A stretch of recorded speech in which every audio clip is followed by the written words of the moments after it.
আসসালামু আলাইকুম। আজকে আমি মুচমুচে সিঙ্গারার রেসিপি দেখাবো। পেঁয়াজ কুচি, মরিচ কুচি ভেজে নিলাম। তারপর আদা বাটা, রসুন বাটা দিলাম, মরিচের গুঁড়া, ধনিয়ার গুঁড়া, হলুদের গুঁড়া, জিরার টমেটো কুচি দিয়ে, আলু দিয়ে, ধনিয়া পাতা দিয়ে নামিয়ে নিলাম।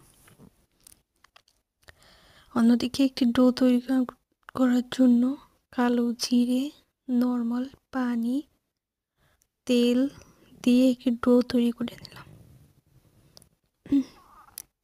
করে 30 মিনিট রেখে দিলাম। তারপর সিঙ্গারা বানানোর জন্য কিছু সাইজ করে কতগুলো সিঙ্গারা বানিয়ে নিলাম এবং সিঙ্গারাগুলো তেলে ভেজে নিলাম। হয়ে গেল মুচমুচে সিঙ্গারা।